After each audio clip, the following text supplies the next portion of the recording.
नार्गव अपने बेटे कलायु को आगे चलने के लिए कहकर वह पीछे हट ही रहा था। तभी जंगल में हल्की सी आवाज आती है। आज तो बड़ा लजीज खाना है। और इस तरह धीरे धीरे कलाइयों की तरफ किसी के कदम बढ़ने लगे। तुरंत नार्गव आगे आकर उस दिशा की तरफ गुस्से से देखता है तो उसे एक दानव दिखाई देता है। तभी नार्गव की आंखें गुस्से की वजह से चमक उठती हैं। नार्गव की डरावनी चमकती आंखों को देखकर ही वह दानव घबराकर भाग जाता है। नार्गव ने कलायु से थोड़ी दूरी बनाकर एक आवाज दी। उसकी आवाज सुनते ही जंगल में हलचल सुनाई देती है। तभी नार्गव कहता है, यह बेटा मेरा यानी भगौरा का है। अगर किसी ने इसके लिए बुरा भी सोचा तो उसका पाला सीधा भगौरा से है, इसलिए इसका ध्यान रखना। तभी जंगल से आवाज आती है, जी मेरे मालिक।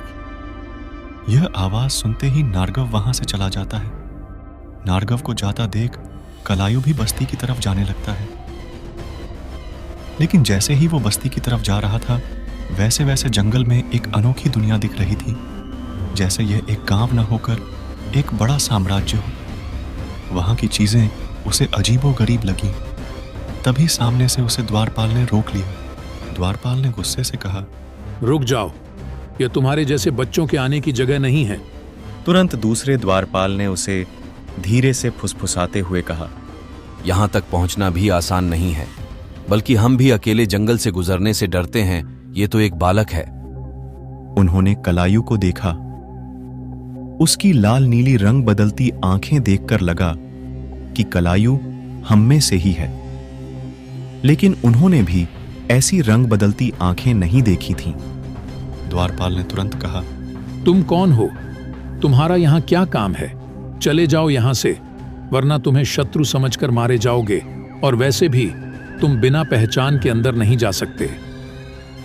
कलायु ने कहा, कौन सी पहचान? मेरे पिताजी ने मुझे तो कहा था कि अंदर जाने में तुम्हें कोई परेशानी नहीं होगी। तभी वहां उनसे भी बड़ा रक्षक आता है और वह कलायु से कहता है, यह 5 शैतानी दरवाजे हैं, इनसे ही हमारा आना जाना होता है।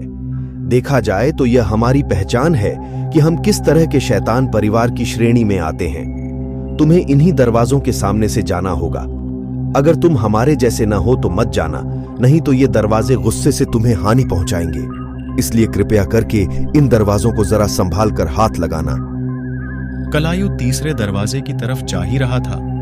तभी द्वारपाल कहता है, वह नराक्षम यानी रक्षक श्रेणी का दरवाजा है, इसलिए वह तुमसे नहीं खुलेगा, क्योंकि यह दरवाजा हमारे अनुमति के बिना नहीं खुलेगा। तुम्हें एक काम करो, तुम नरासम दरवाजे की श्रेणी से प्रयास करो, क्योंकि हर दरवाजा अपनी खासियत से नवाजा जाता है और वह उतना ही खतरनाक होता है। कलायु पहले दरवाजे को हाथ लगाने ही वाला होता है। तभी वह दरवाजा अपने आप खुल जाता है। तभी द्वारपाल कहता है, लगता है तुम्हारी श्रेणी ऊंची है, इसलिए दरवाजे ने तुम्हारा मान रखा और वह अपने आप ही खुल गया। अगर तुम्हें अपनी श्रेणी पता करनी हो तो तुम्हें दूसरे दरवाजे को हाथ लगाना होगा। कलायु दूसरे यानी नराव्यम दरवाजे को हाथ लगाने वाला होता ही है। तभी वह भी खुल जाता है। यह देखकर द्वारपाल चौंक जाते हैं, क्योंकि ऐसा कभी नहीं होता कि हाथ लगाए बिना ही दरवाजा खुल जाता हो। अब कलायु तीसरे दरवाजे की तरफ मुड़ता है, पर इस बार दरवाजा नहीं खुला। अब कलायु नराक्षम दरवाजे को हाथ लगाता है। तभी दरवाजा खुलकर कहता है, आपका स्वागत है, जो आपने मुझे अपने लायक समझा। कलायु की बढ़ती हुई श्रेणी को देख द्वारपाल भी डर जाते हैं, क्योंकि उन्होंने कभी भी किसी भी दरवाजे को अपने आप खुलते या फिर स्वागत करते नहीं देखा था। कलायु चौथे दरवाजे यानी नारामम की तरफ जा ही रहा था।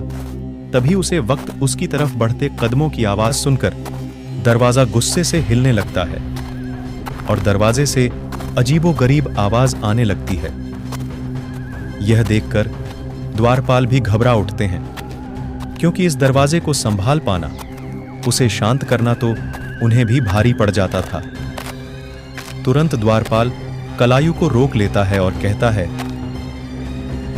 यह दरवाजा उच्च श्रेणी के परिवार वालों का है। उसके पास जाने की हिम्मत तो हमसे भी नहीं होती। अगर कोई हल्की श्रेणी का उनके पास भी खड़ा रहे तो वह अपना अपमान समझते हैं, इसलिए हाथ लगाना तो दूर की बात है।